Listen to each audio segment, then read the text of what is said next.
Ini harapan kami Tuhan. Ini doa kami Tuhan. Hanya Engkau kuat kami.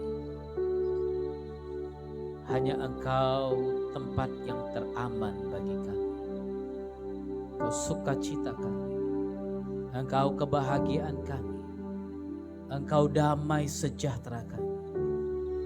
Bersyukur Tuhan. Kami bersyukur. Mari kenaikan syukurmu saudara. Katakan terima kasih Tuhan. Mauliate Yesus. Sawagala Yesus. Oh Shandara Bashika Nandri Yesu. Thank you Jesus. Thank you Lord. Kamsia Yesus. Sisia Yesus.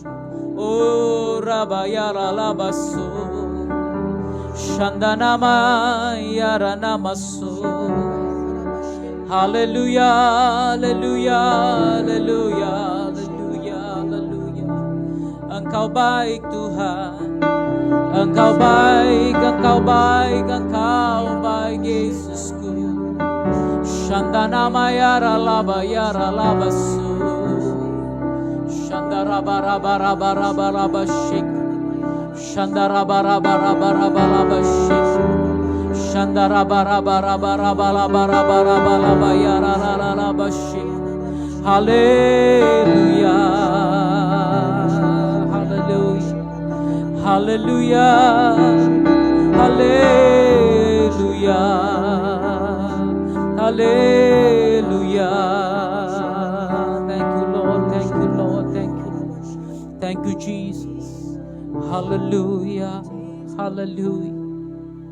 Terima kasih untuk kebaikan-Mu Tuhan. Terima kasih untuk kemurahan-Mu sampai pagi ini, sampai hari ini, sampai detik ini. Engkau tidak pernah tinggalkan kami. Engkau tidak pernah biarkan kami.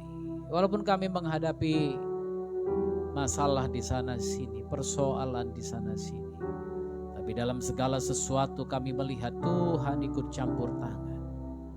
Tuhan bekerja dalam hidup kami untuk mendatangkan kebaikan.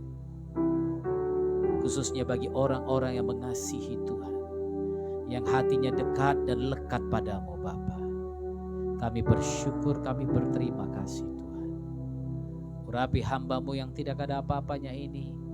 Tuhan berbicaralah kepada kami. Nyatakan firman-Mu, tegur kami, ingatkan kami agar kami terus berjalan dalam firman. Terima kasih Tuhan.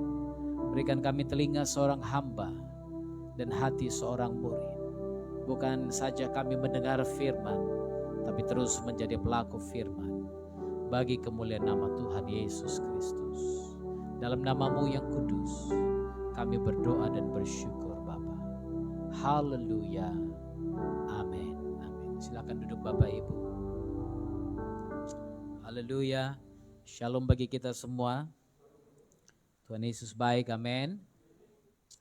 Kita minggu lalu sudah mendengarkan firman Tuhan sebagian tentang choosing godly friends. Haleluya. Memilih teman-teman yang ilahi. Ini adalah janji Tuhan bahwa anak-anak muda, bahkan setiap kita, anak muda, orang tua, laki-laki, perempuan, apalagi firman Tuhan dalam Joel pasal 2 katakan itu. Memang tidak gampang untuk mengajak orang berjalan dalam jalannya Tuhan karena pasti akan banyak persoalan, pasti akan banyak masalah, bahkan orang-orang lain yang menarik mereka. Tapi kemarin kita sudah membaca Amsal 12 ayat 26, firman Tuhan katakan, the righteous should choose his friends carefully, for the way of the wicked leads them astray. Orang benar memilih teman-temannya dengan hati-hati, karena jalan orang fasik menyesatkan mereka sendiri. Haleluya. Kita udah belajar dalam di minggu lalu siapa kita sebenarnya, siapa engkau sebenarnya.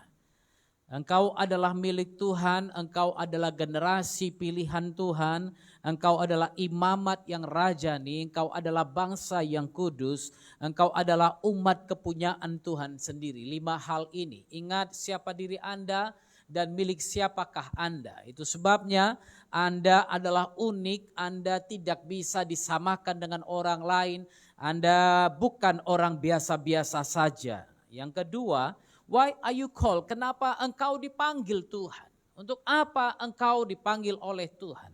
Kita sudah belajar juga minggu lalu dari Yesaya pasal 42, pasal 43 juga. Kita dipanggil Tuhan untuk membawa orang-orang datang kepada Tuhan. Ini tugas utama kita. Tugas utama kita adalah membawa jiwa-jiwa kepada Yesus Kristus. Haleluya. Perintah atau amanat agung yang diberikan dalam Matius 28, Markus 16, Lukas 24. Yesus katakan, pergi ke seluruh dunia, beritakan Injil, jadikan semua bangsa muridku. Haleluya.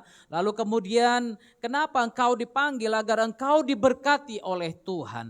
Agar dibuka mata yang tertutup, mata yang buta itu, engkau pergi dan bukakan mereka. Untuk membawa orang tahanan keluar dan untuk menyampaikan pujian daripada Dia yang memanggil engkau keluar dari kegelapan kepada terangnya yang ajaib. Haleluya. Kita akan lihat sekarang ini beberapa definisi yang diberikan beberapa orang terhadap sahabat atau teman. Pertanyaannya di sini sekarang, siapakah teman-temanmu? Haleluya.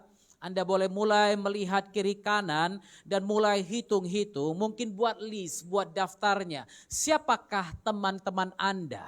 Mungkin musik teman Anda yang paling baik. Banyak anak-anak muda zaman saat ini jalan pakai headset, bawa mobil pakai headset, bawa sepeda motor pakai headset, naik sepeda pun pakai headset. Sehingga pada waktu ada orang klakson di belakang dia nggak tahu, saudara. Pada waktu ada orang ingatkan mereka di belakang bahwa mereka sedang melenceng, dia nggak tahu kenapa di sini dia sur sendiri. Siapa temanmu? Apakah temanmu itu membahayakan nyawamu? Anda mungkin berpikir, oh gak apa-apa aku tidur dengan headset sepanjang malam. Iya, tapi Anda juga banyak dengar kasus-kasus orang yang tidur dengan headset sepanjang malam. Ada yang tiba-tiba mukanya terbakar pagi karena terbakar oleh headset ini. Saudara perhatikan, ada hal-hal tertentu yang harus Anda lihat dengan baik-baik. Siapa temanmu? Mungkin musik. Zaman sekarang ada anak-anak muda kalau tidak punya internet, tidak punya kuota, nggak punya data, dia seperti stres sendiri. Seperti orang gila, saudara. Kenapa?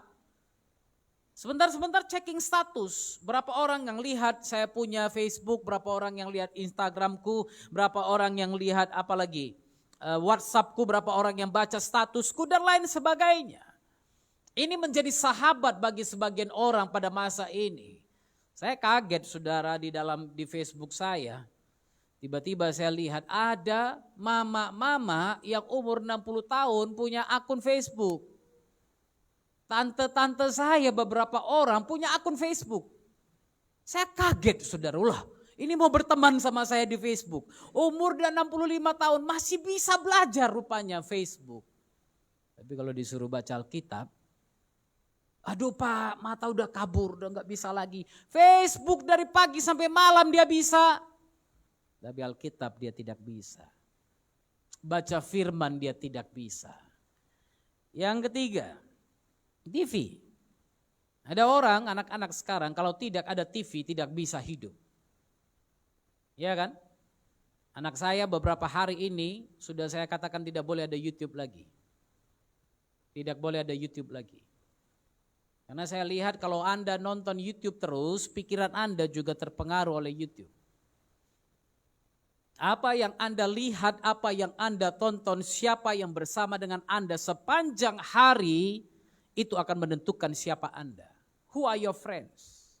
Ada yang majalah, ada yang lain-lain. Bahkan ada teman-temannya orang-orang yang tidak percaya, orang-orang yang bukan seiman. Tiap hari duduk nongkrong, ngobrol, ya lain-lain sebagainya pasti akan keluar. Firman Tuhan 1 Korintus 15 ayat 33, janganlah kamu merupakan pasangan yang tidak seimbang dengan orang-orang yang tidak percaya. Sebab persamaan apakah ada antara gelap dengan terang? Oh dia kan sahabat baikku Pak, hati-hati. Sahabat baikmu ini bisa membuat engkau ke jalan yang salah. Jangan sesat. Atau jangan disesatkan. Karena pergaulan yang buruk merusakkan kebiasaan yang baik. Mungkin Sebagian kita heran, kenapa sih kehidupanku biasa-biasa aja, nggak ada satu terobosan baru, tidak berubah. Sementara janji-janji Tuhan begitu banyak. Saudara perhatikan firman Tuhan. Saya hari ini hanya bisa katakan, periksa siapa temanmu. Check who your friends are. Periksa. Besi menajamkan besi, manusia menajamkan sesamanya. Kau duduk dengan siapa? Kau duduk dengan penggosip, kau akan jadi penggosip. Kau duduk dengan orang negatif, engkau lama-lama akan jadi orang negatif. Haleluya. Engkau duduk dengan orang positif, engkau lama-lama akan jadi orang yang positif. Engkau duduk dengan orang berhikmat, lama-lama engkau menjadi orang yang berhikmat. Who your friends are. Mazmur pasal 1. Mazmur pasal 1. Ayat 1 firman Tuhan katakan, berbahagialah orang yang tidak berjalan menurut nasihat orang fasik, yang tidak berdiri di jalan orang berdosa, yang tidak duduk dalam kumpulan pencemooh. 3 hal ini. Berbahagialah Anda jikalau Anda tidak berjalan menurut nasihat orang fasik. Orang fasik itu bagaimana? Orang yang tidak memperdulikan Tuhan. Orang yang walaupun kelihatannya Kristen tapi tidak peduli dengan Tuhan. Ini orang fasik. Orang yang dengar firman Tuhan berbulan-bulan, bertahun-tahun, seumur hidup tapi enggak berubah hidupnya. Ini orang fasik. Haleluya.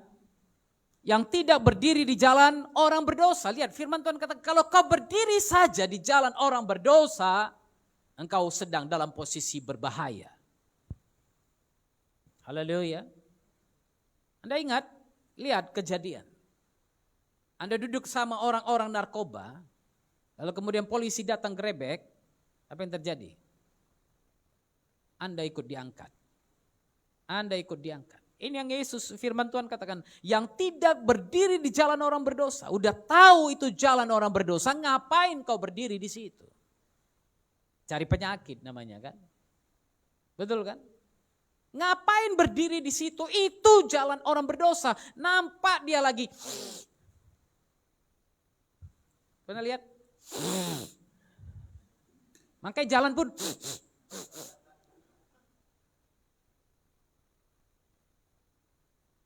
tahu kerjaannya seperti itu, tapi engkau duduk, engkau berdiri bersama dengan dia. Betapa bodohnya Anda. Anda sedang meletakkan dirimu dalam posisi berbahaya. Yang ketiga, yang tidak duduk dalam kumpulan pencemooh. Aduh Pak, lucu Pak dia Pak. Kalau dipegang pasti cakap kotor. Lah, kau senang dengar orang cakap kotor? Karena ada orang latah gitu, kalau dipegang entah apa-apa makiannya. Anjing, babi, tikus, semua keluar. Itu masih mending saudara. Ada lagi ibu-ibu saya pernah dengar latah, yang keluar cakap kotor yang parah. Tapi orang sekelilingnya ketawa. Tapi firman Tuhan katakan, berbahagialah Anda jika engkau tidak duduk dalam kumpulan pencemooh. Pencemooh ini artinya apa? Orang-orang yang sering merendahkan nama Tuhan. Orang-orang yang sering menghina nama Tuhan. Orang-orang yang selalu menghina orang lain, merendahkan orang lain sambil ketawa. Hati-hati, jangan duduk dalam kumpulan pencemooh itu. Kalau engkau duduk dengan mereka, perhatikan ini, apapun yang kau buat tidak akan berhasil. Firman Tuhan katakan itu. Ya kan? Tapi orang yang tidak berjalan menurut nasihat orang fasik, orang yang tidak berdiri di jalan orang berdosa, orang yang tidak duduk dalam kumpulan pencemooh, dia seperti pohon yang ditanam di tepi aliran air. Yang berbuah pada musimnya, yang tidak layu daunnya, dan apa saja yang diperbuatnya berhasil. Tapi kalau kerjaanmu duduk di kumpulan narkoba, kumpulan pemakai narkoba, kerjamu duduk di kumpulan pencemooh, maka apapun yang kau buat itu susah berhasil. Saya enggak bilang tidak berhasil, tapi saya bilang susah berhasil. Karena kalau Anda kerja keras pasti Anda bisa mematahkan kutu. Anda bisa jadi kaya, tapi tidak semua berhasil. Tidak semua berhasil. Kelihatannya apa yang ku kerjakan dengan jeripaya harusnya menghasilkan buah yang berlipat kali ganda, tapi sekarang kok tidak. Kenapa? Anda berdiri dalam jalan orang berdosa. Anda duduk dalam kumpulan pencemooh dan Anda dengar nasihat orang fasik. Oh, enggak usah ke gereja, ngapain kau ke gereja? Ngapain kau habis-habisin waktu? Kerja aja, cari uang. Kan banyak orang yang datang kalau kau di hari Minggu usaha. Banyak orang seperti itu. Check who your friends are. Yakobus 4 ayat 4. Yakobus pasal yang keempat, ayat yang keempat. Hai kamu orang-orang yang tidak setia. Tidakkah kamu tahu bahwa persahabatan dengan dunia adalah permusuhan dengan Tuhan? Perhatikan ini. Anda mungkin sedang bersahabat dengan dunia. Apa artinya dunia? Orang-orang yang tidak mengenal Tuhan. Orang-orang yang mengejek nama Tuhan. Orang-orang yang merendahkan nama Tuhan. Tidakkah kamu tahu kalau engkau bersahabat dengan dunia ini, engkau menjadi musuhnya Tuhan? Ini kira-kira bahasa sederhananya. Jadi barang siapa hendak menjadi sahabat dunia ini, ia menjadikan dirinya musuh Tuhan. Siapa sahabat Anda? Siapa orang yang dekat dengan Anda? Siapa orang yang tiap hari Anda duduk dengannya? Siapa orang yang tiap hari Anda tertawa dengan dia? Barang siapa hendak menjadi sahabat dunia ini, ia menjadikan dirinya musuh Tuhan. Bukan ia menjadi musuh Tuhan, tapi ia menjadikan dirinya musuh Tuhan. He is positioning himself as the enemy of God. Dia meletakkan dirinya sendiri dalam satu posisi di mana dia menjadi musuhnya Tuhan. Ini dia. Perhatikan siapa sahabat Anda. Jangan sampai engkau menjadikan atau meletakkan dirimu dalam posisi, lihat ini. Bukan engkau menjadi musuh Tuhan, tapi engkau membawa dirimu, inilah diri Anda misalnya. Anda bawa diri Anda yang tadinya orang benar berjalan dalam jalan Tuhan, ikuti firman Tuhan. Anda sekarang sedang membawa diri Anda perlahan-lahan dalam posisi di mana engkau menjadi musuhnya Tuhan. Kenapa?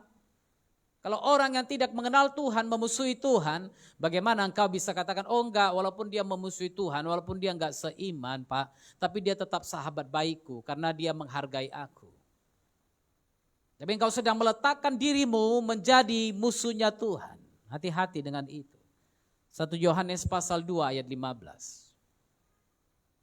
1 Yohanes pasal 2 ayat yang ke-15. Janganlah kamu mengasihi dunia dan apa yang ada di dalamnya.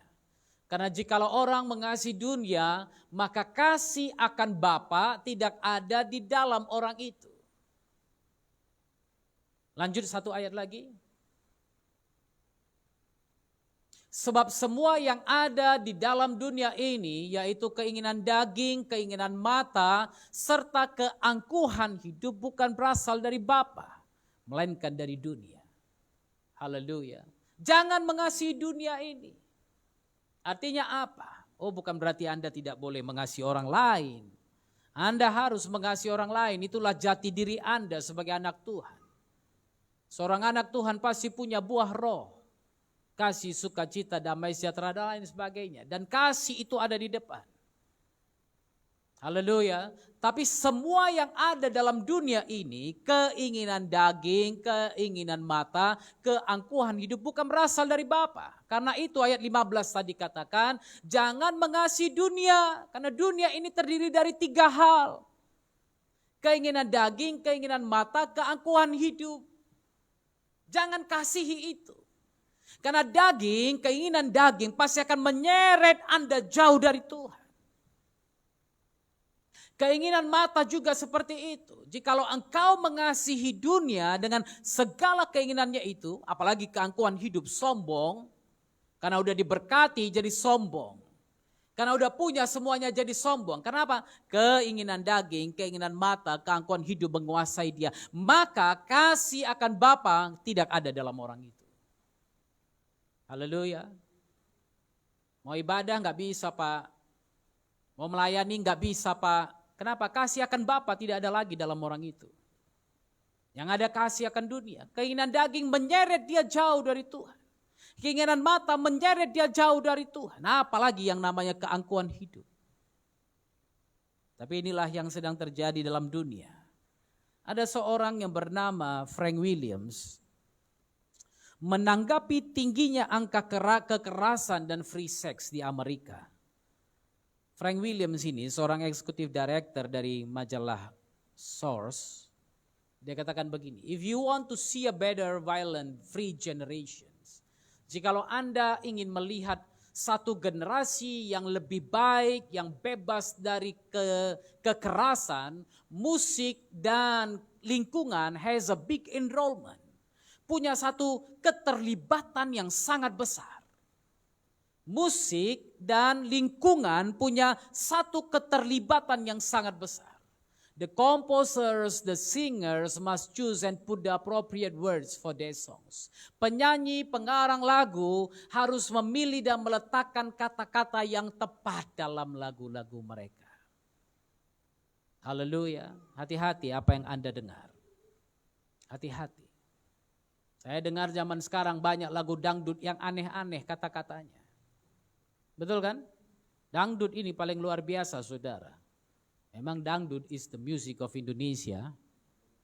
Tapi jangan lupa, dangdut ini bisa merusak Anda secara rohani. Waktu dia bilang pengen berjumpa dengan mantan, pengen jumpa dengan suamimu, pengen jumpa dengan istrimu.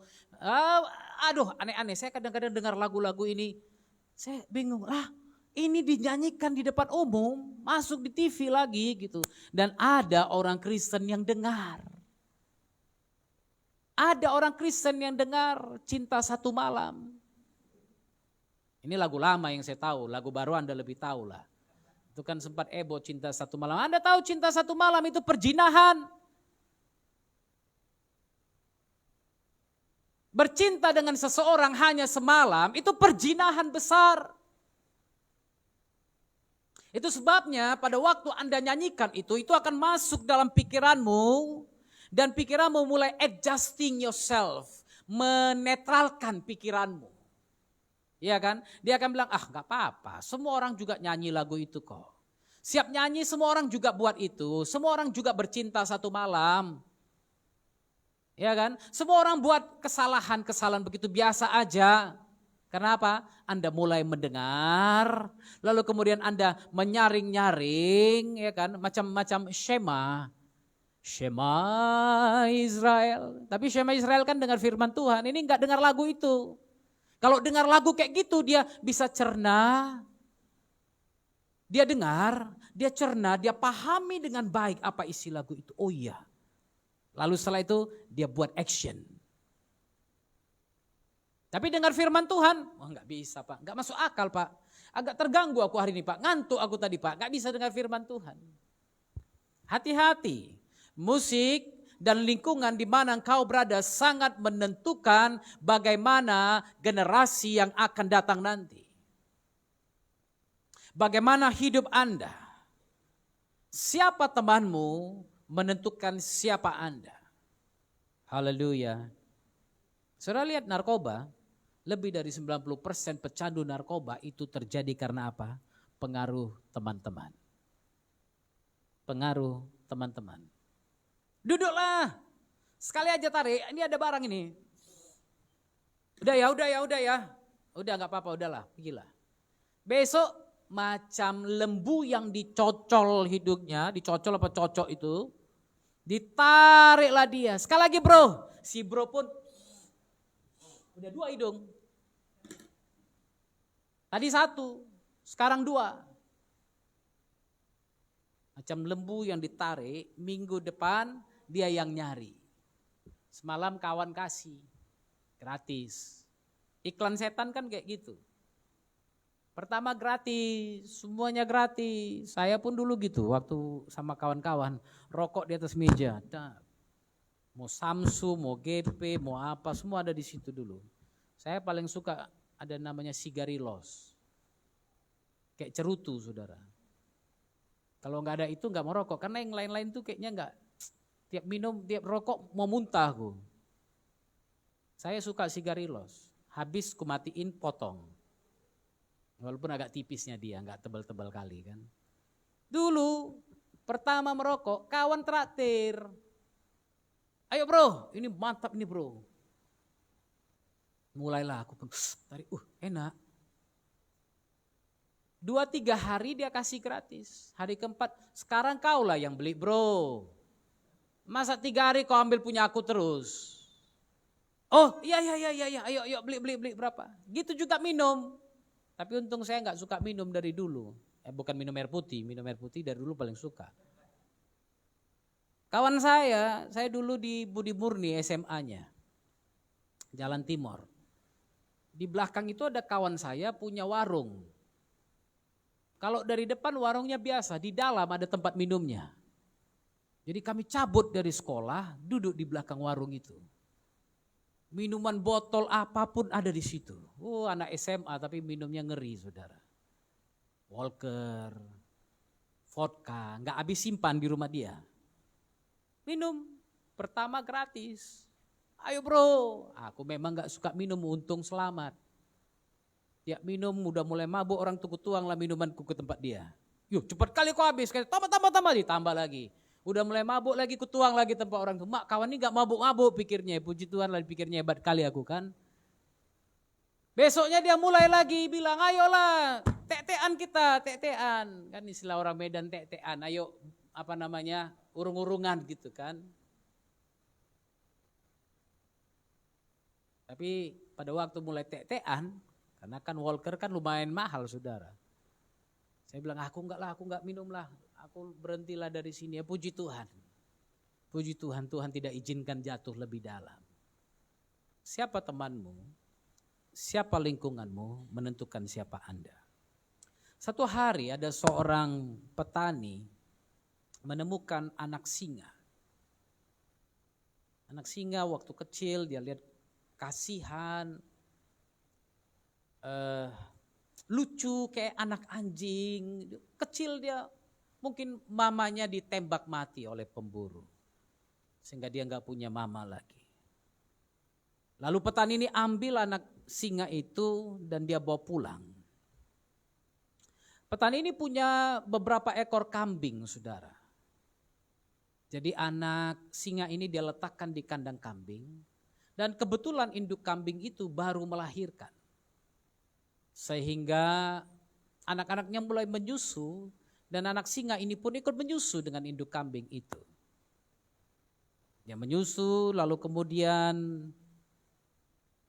dia makin hari sudah mulai makin besar dan dia mulai mengikuti cara hidupnya kambing. Dia makan jerami, dia minum air dari penampungan, dia belajar mengembik seperti kambing. Singa harusnya gimana? Ini enggak meh. Kenapa? Kawan-kawannya kambing semua. Abang adiknya, dia pikir abang adiknya kambing semua. Dan dia mulai melakukan semua kebiasaan kambing ini. Tiap hari dia ikut dengan kambing ini. Dia mulai pergi ke padang rumput, dia mengambil rumput, dia makan rumput. Memang abang adiknya bingung, kok kawan ini badannya besar sendiri gitu kan. Kita kecil kayak gitu terus. Jadi bayangkan ada kambing duduk di samping singa tapi gak sadar itu singa saudara.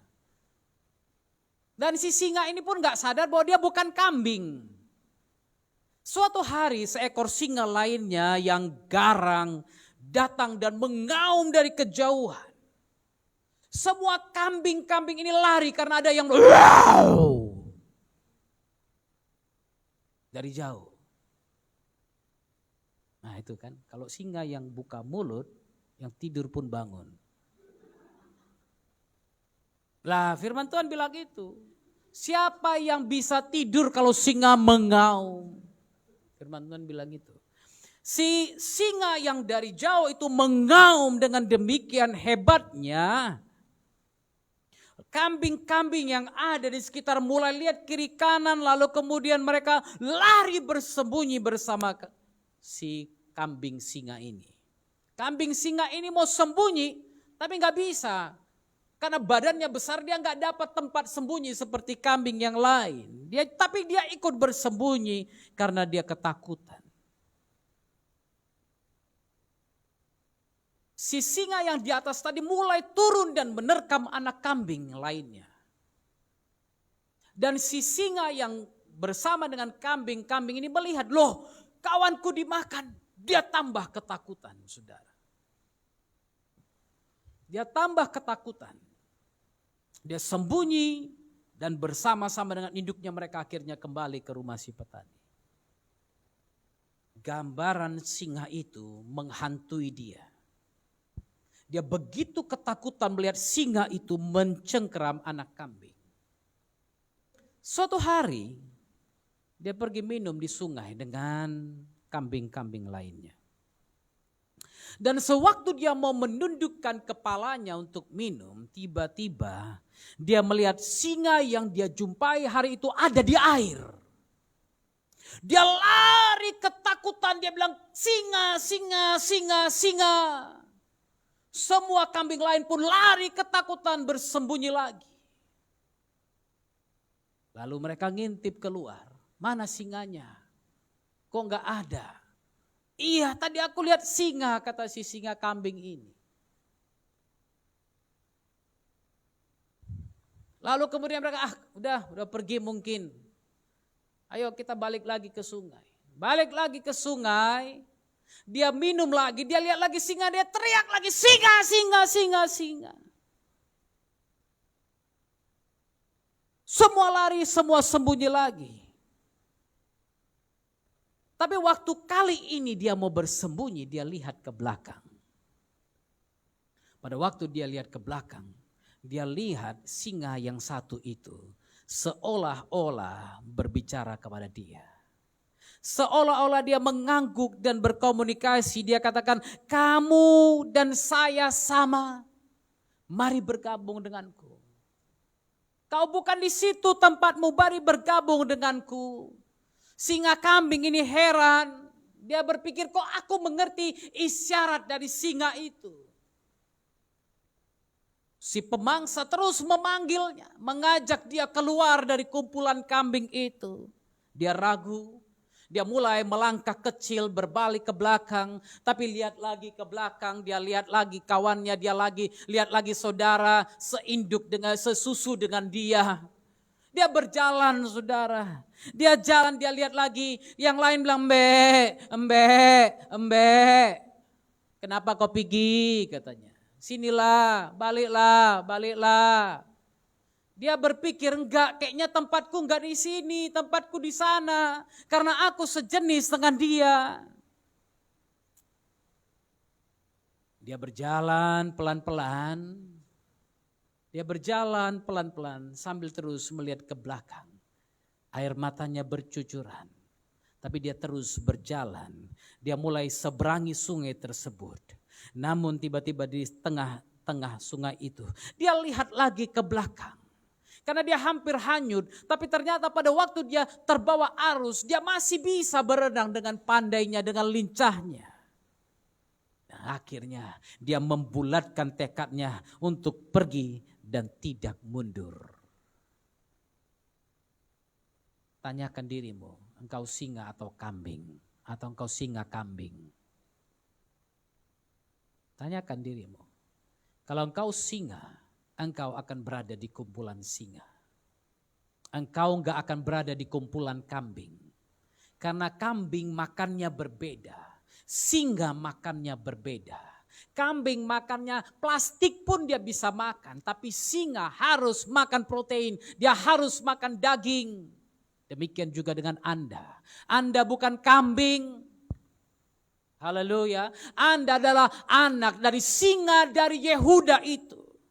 Anda punya posisi yang berbeda dengan orang lain. Kalau yang lain makan rumput, makan plastik biasa. Tapi engkau harus makan dari firman Tuhan yang solid ini.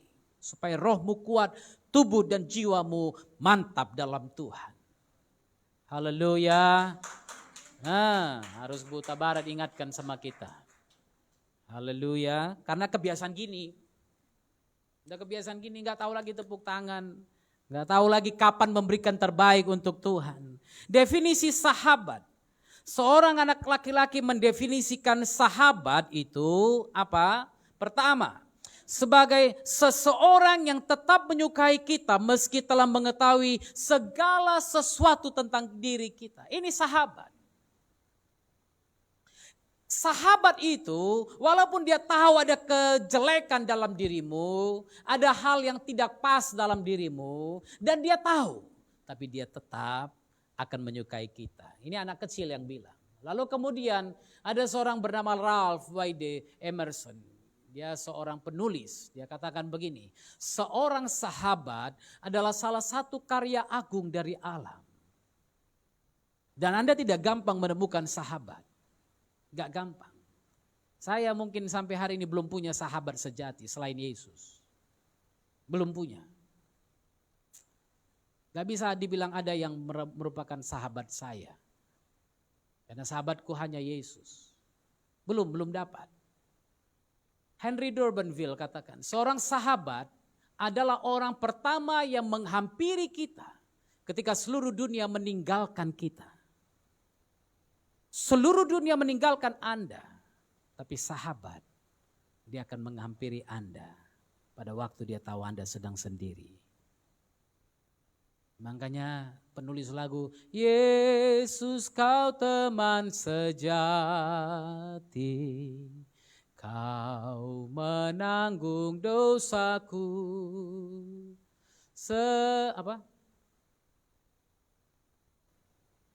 Setiap hal boleh ku bawa dalam doa padanya. Tiap hal boleh dibawa. Apakah itu kebenaran Anda, apakah itu kesalahan Anda, apakah itu kejelekan Anda. Tuhan, aku hari ini begini. Tuhan, hari ini aku sakiti engkau. Dia akan katakan, anakku, it's okay. Aku mengasihimu. Tapi bertobat, jangan lagi jalankan itu. Jangan lagi lakukan yang salah. Haleluya. Kenapa? Seorang sahabat adalah orang pertama yang menghampiri kita ketika seluruh dunia meninggalkan kita. Haleluya. Dalam pelayanan saya banyak menjumpai orang-orang yang mengaku sahabat saya.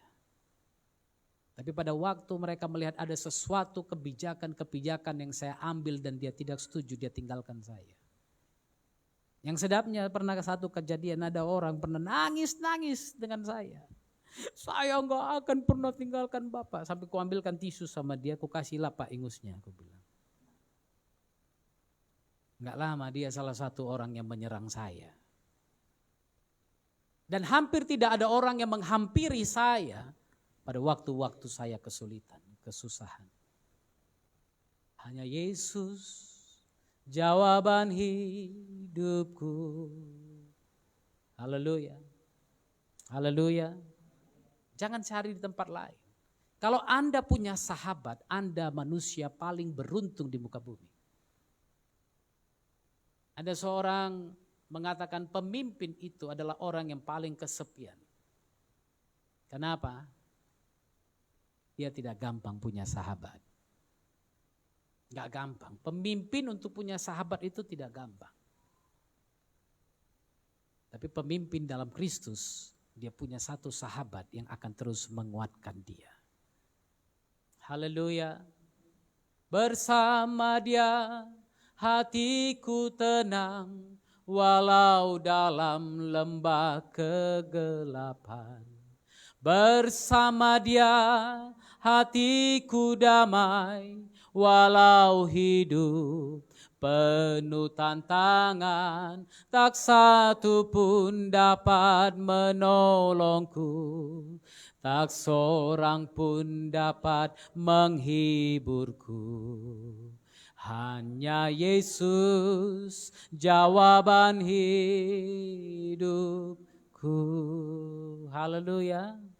Jadi kalau punya masalah enggak usah cepat-cepat cerita ke semua orang.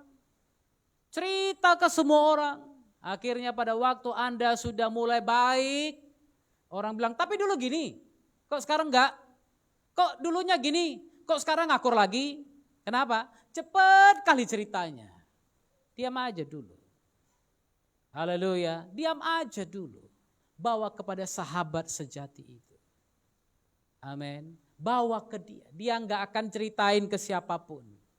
Haleluya. Seorang sahabat adalah orang yang pertama kali menghampiri ketika seluruh dunia meninggalkan kita. How are your friends? Bagaimana teman-temanmu hari ini? Siapa teman-temanmu hari ini?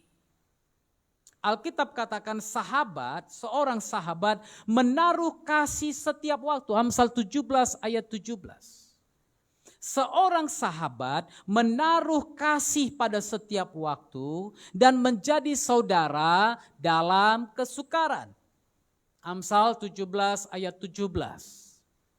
Haleluya. Bagaimana sahabatmu pada hari ini? Apakah dia menjadi saudara bagimu? Apakah dia menaruh kasih setiap waktu? Itu sahabat. Haleluya. Dia tahu Anda salah, dia tetap mengasihimu. Dia tahu dosamu, tapi dia tetap simpan dalam hati. Dia menjadi saudara dalam kesukaran. Waktu engkau susah, siapa yang pertama kali panggil engkau? Siapa yang pertama kali telepon engkau? Siapa yang pertama kali tolong engkau? Itulah saudara.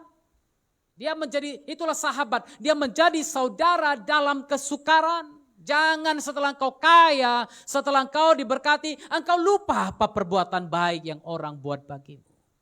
Sehingga engkau menggadaikan saudaramu sendiri demi pergaulan yang buruk dan yang tidak baik itu. Firman Tuhan katakan lagi, Amsal 27 ayat 5. Seorang sahabat menegur pada waktu engkau salah. Haleluya. Coba periksa sahabatmu. Apakah dia tegur engkau kalau engkau salah atau dia diamin engkau? Paling-paling mati sendiri nanti. Karena ada orang gitu. Udah salah dia jalan. Biar aja kita lihat dulu. Ketabrak bus enggak dia. Biar aja udah sok-sokan pakai headset dia. Biarin aja. Biar ketabrak dia mati aja sekalian. Itu bukan sahabat. Seorang sahabat dia menegur. Dia menegur, kalau perlu dia mungkin dari belakang tabrak Anda, biarlah kau jatuh di pinggir daripada kau mati di tengah-tengah. Itu sahabat. Mungkin Anda berpikir kok kejam kali yang dia buat, dia jatuhkan aku woi.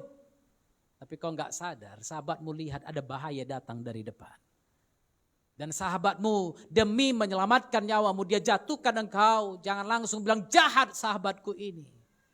Engkau enggak lihat bahaya yang ada di depan. Tapi sahabatmu ini mungkin mengerti bahaya yang ada di depanmu. Karena engkau pakai headset, engkau enggak dengar bahaya yang ada di belakangmu. Tapi sahabatmu itu di belakang, dia tahu ada bahaya mengincar engkau. Sehingga engkau dijatuhkan supaya bahaya itu luput daripadamu. Seorang sahabat, dia menegur pada waktu engkau salah.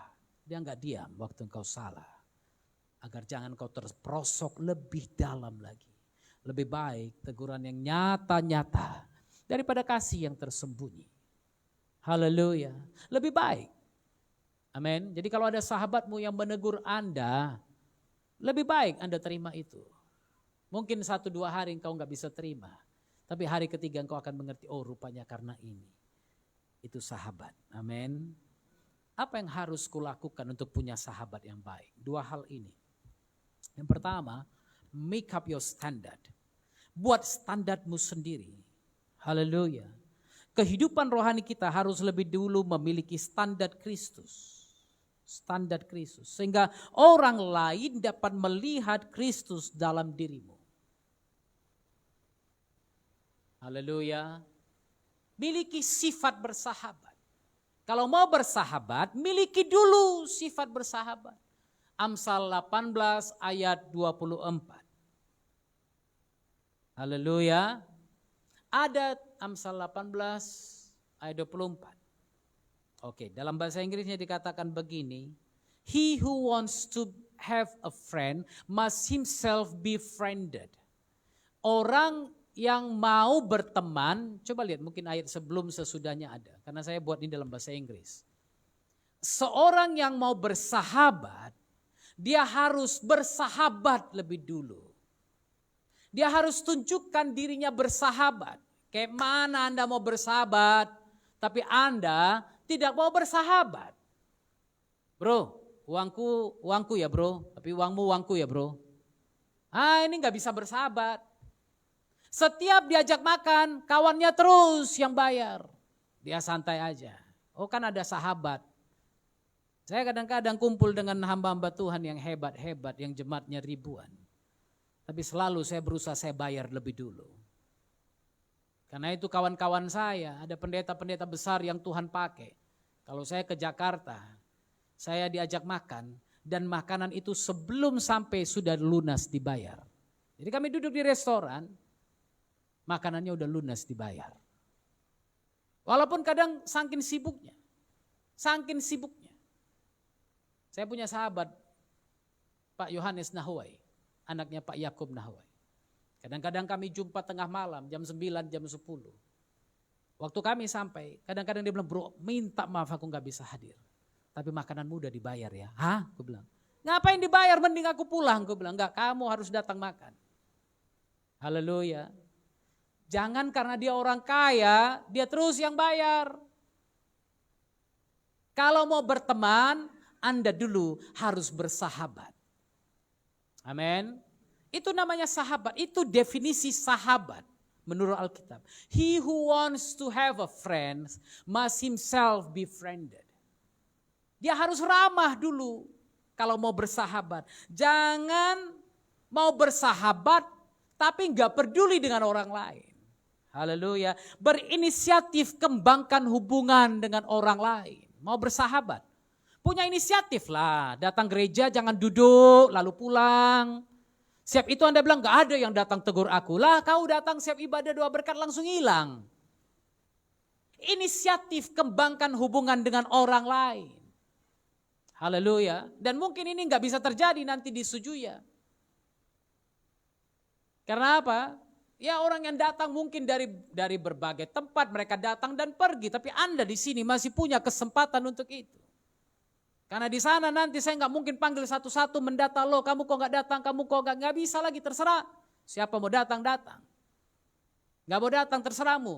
Mau melayani, nggak mau melayani, terserahmu. Semuanya harus dimulai dari inisiatif kita. Haleluya. Kalau Anda mau dekat dengan gembala, datangi gembala sebesar apapun ibadah itu. Sebesar apapun gereja itu, datangi gembalanya, buat inisiatif untuk berjumpa. Haleluya. Kemarin malam saya melayani di Gerakan Mahasiswa Kristen Indonesia dalam konsultasi wilayah Aceh, Sumatera Utara. Siap khotbah tiba-tiba ada beberapa orang anak-anak lari-lari. Pak, sebentar Pak mau foto. Aku anak rohani Bapak, katanya. Aku lihat mukanya gak kenal gitu kan. Tapi karena dia bilang mau foto dan anak rohani ya udahlah, kan nggak mungkin ku bilang di depan orang, aku nggak kenal kamu, gimana bisa jadi anak rohani gitu kan? Oh tapi rupanya calon suaminya anak rohani, katanya. Ya puji Tuhan, ayo foto, aku bilang. Itu inisiatif, betul? Inisiatif dari ratusan orang yang hadir, beberapa orang ini inisiatif, Pak Pendeta foto dong dengan Bapak Pendeta. Ada inisiatif yang dibuatnya. Yang berikutnya, yang keempat. Bagaimana memiliki sahabat, perlakukan orang lain sebagaimana kita ingin diperlakukan. Haleluya. Apapun juga yang kamu kehendaki orang lain perbuat bagimu, perbuatlah demikian juga pada mereka. Mau orang lain baik, buat baik sama orang itu. Mau orang lain ramah, buat ramah sama orang itu. Mau orang lain memberkatimu, berkati orang itu. Kenapa yang kita tabur itu kita tuai. Amin. Perlakukan orang lain sebagaimana kita sendiri mau diperlakukan. Jangan udah maki-maki orang, harapkan Anda dijawab dengan baik-baik. Kan gak mungkin, ya kan? Pasti orang juga akan maki Anda jadinya. Kecuali Anda berhadapan dengan anak-anak Tuhan. Pasti makiannya pun mungkin apa yang dihadapi pasti berbeda. Tapi belajar perlakukan orang lain sebagaimana kita mau diperlakukan. Yang kelima. Jangan menjauhkan diri dari ibadah. Seperti yang dibiasakan beberapa orang. Kenapa? Anda tidak akan pernah menemukan sahabat di luar sana. Tidak akan. Dalam gereja aja susah dapat sahabat, apalagi di luar gereja. Ini saya sampaikan kepada Anda pengalaman saya menjadi anak pendeta dan jadi pendeta selama 45 tahun. Mulai dari anak pendeta. Dan saya bilang sama saudara, enggak gampang cari sahabat bahkan di dalam gereja. Apalagi di luar gereja. Di luar persekutuan dengan Tuhan. Jangan jauhkan dirimu dari pertemuan-pertemuan ibadah. Minta nasihat. Minta nasihat dari kawan-kawan seiman. 1 Korintus pasal 6 ayat 1 sampai 3. 1 Korintus pasal 6 ayat 1 sampai 3.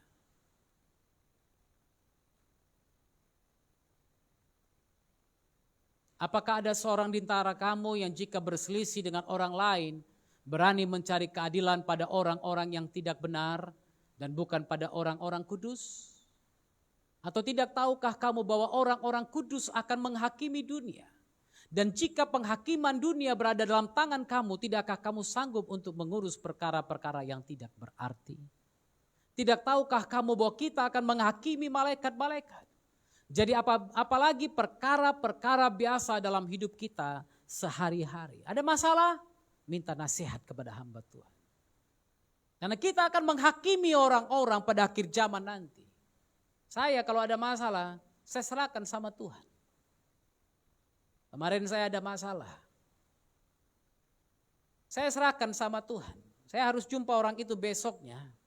Dia udah ngeles, dia bilang, oh ada janji ini, ada pertemuan ini, pertemuan itu.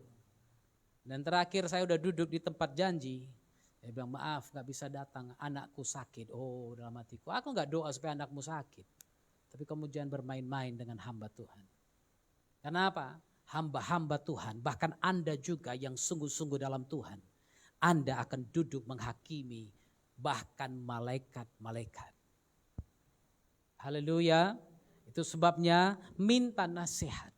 Minta pendapat dari saudara-saudara seiman. Selalu berkumpul dengan saudara-saudara seiman. Selalu. Makanya Kisah Rasul pasal yang kedua, ayat 40 sampai 47 kita udah baca, kita udah bahas tentang gereja mula-mula. Tiap-tiap hari mereka berkumpul. Tiap-tiap hari mereka berkumpul. Haleluya. Sehingga apa? Apa yang dilakukan tiap-tiap hari adalah untuk kemuliaan Tuhan. Kalau tiap hari kumpul, hatinya pasti nyatu. Tapi kalau jumpa seminggu sekali, 2 minggu sekali, sebulan sekali.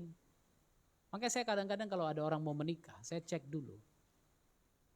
Kemarin saya di Jakarta diminta untuk memberkati pernikahan. Saya bilang, kebetulan laki-lakinya pelaut. Saya bilang, oke, aku berkati kamu hari ini, tapi kamu harus mulai berpikir kapan kamu harus tinggalkan posisi kelautanmu. Untuk apa kau nikah, jumpa istrimu 6 bulan sekali? Jangan gara-gara uang hubungan keluarga merusak. Itu mungkin 2 tahun yang lalu. Kemarin saya di Jakarta lagi sebelum dengan tim. Saya di Jakarta lagi. Satu keluarga datang rame-rame jumpai saya. Pak Pendeta, Pak Pendeta. Saya bilang, iya siapa? Apa yang perlu kudoakan? Bapak lupa, Bapak yang berkati kami. Ih, agak lain ibu ku bilang kan. Karena udah berisi saudara. Dulu langsing kali dia, sekarang dia langsung kali. Lalu dia bilang, Pak Pendeta doakanlah apa yang Bapak sampaikan hampir terjadi. Sebentar lagi aku, suamiku dan semua dan beberapa orang keluarga kami akan bentuk perusahaan. Supaya kami yang pelaut-pelaut ini gak perlu melaut lagi. Tapi kami bisa tinggal sebagai satu keluarga. Haleluya. Kalau ada kerinduan, Tuhan pasti jawab dengan cara Tuhan. Bukan dengan caramu. Haleluya. Selalu berkumpul. Tadi kan dibilang besi menajamkan besi. Tapi manusia menajamkan sesamanya. Kalau Anda berkumpul dengan orang bijak, Anda jadi bijak. Anda kumpul dengan orang rohani, Anda menjadi lebih rohani. Anda berkumpul dengan orang positif, Anda menjadi lebih positif. Kemarin saya sampaikan khotbah, setelah itu ketua panitianya, asisten yang sangat dekat dengan gubernur kita. Dia berdiri, dia bilang, salah satu orang yang mengubah saya adalah Pak Oktav katanya. Lah saya kaget. Bagaimana? 10 tahun yang lalu Pak Oktav datang ke Mentawai. Dia mengajar tentang integritas di situ. Dan sejak hari itu dia sampaikan di anak-anak itu. Sejak hari itu sampai hari ini apa yang Pak Oktav ajarkan terus kuajarkan bahkan sama kalian. Bahkan sama kalian. Wah, ada bangga juga sedikit. Tapi bersyukur juga sama Tuhan. Tuhan terima kasih ada orang yang ingat apa yang kuajarkan. Dan bukan orang biasa. Dia bukan orang biasa, orang yang tiap hari sama Pak Gubernur. Kalau ada nasihat apa-apa Pak Gubernur bertanya kepada dia. Tiap hari. Dan saya bersyukur punya orang-orang seperti itu. Haleluya. Siapa Anda? Kambing atau singa? Atau singa kambing? Singa kambing ini orang yang setengah-setengah. Dia mau jadi kambing setengah, dia mau jadi singa setengah. Saya berdoa tidak ada Anda di sini singa kambing, kayak bencong itu. Enggak laki, enggak perempuan. Iya kan? Kalau dia jadi perempuan orang lihatnya aneh.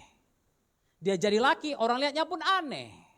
Kan kadang lihat ada orang badan besar, sangar, datang tiba-tiba, ya bang apa kabar bang? Ah kau jangan gitulah, masa panggil aku abang, panggil sis dong katanya. Ya ampun badanmu gini, ngomongmu gitu. Jangan jadi singa kambing, engkau punya jati diri yang benar. Engkau adalah anak-anaknya Tuhan. Haleluya, engkau bukan orang sembarangan.